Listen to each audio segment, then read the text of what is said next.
বা ঘৃণাসূচক যে সমস্ত বক্তব্য, সাক্ষীদেরকে ভয় ভীতি ছড়ানো সম্পর্কে যে সমস্ত বক্তব্য, সেই বক্তব্যগুলো যাতে প্রচার না করা হয় বা ডিলিট করা হয় আদেশ ছিল আগের থেকে। এটা সত্ত্বেও আমরা লক্ষ্য করেছি, আমাদের তদন্ত সংস্থার পক্ষ থেকে দৃষ্টি আকর্ষণ করা হয়েছে যে এই আসামি বিদেশের মাটিতে বসে নানান ধরনের বক্তব্যের মাধ্যমে এই সরকার এবং এই মামলার প্রক্রিয়া, এই মামলার সাথে জড়িত ব্যক্তি এবং সাক্ষীদের ব্যাপারে উস্কানিমূলক এবং ঘৃণাসূচক বক্তব্য রেখে চলেছেন, যেটা এই মামলার তদন্তকে প্রভাবিত করতে পারে এবং এর মাধ্যমে তিনি এই বিচারটাকে বানচাল করার জন্য একটা অপচেষ্টায় লিপ্ত আছেন, যেটা আমাদের নজরে এসেছে। আমরা এই বিষয়গুলো নজরে রাখছি এবং এটাতে আদালতের আদেশ অমান্য করে তিনি করছেন সেটাও নজরে রাখছি। আমরা প্রয়োজন হলে ভবিষ্যতে এর ব্যাপারে এগুলোকে নোটিশে নিয়ে প্রয়োজনীয় ব্যবস্থা গ্রহণের জন্য আমাদের হয়তো কোনো পদক্ষেপ নিতে হতে পারে।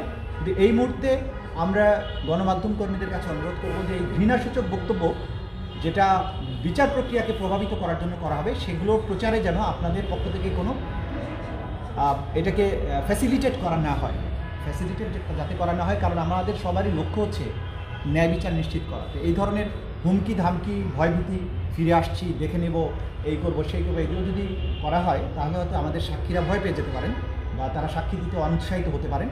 সেই জন্য আমরা এই ন্যায় বিচার প্রক্রিয়াটাকে সুরক্ষিত রাখার জন্য এই ব্যাপারে আপনাদের সবারই দায়িত্বশীল ভূমিকা আশা করছি।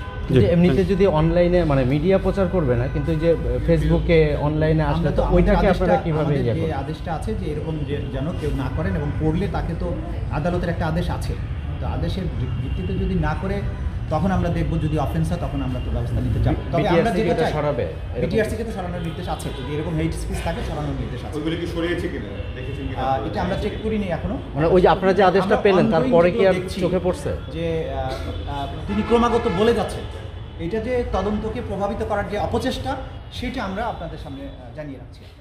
Thank you.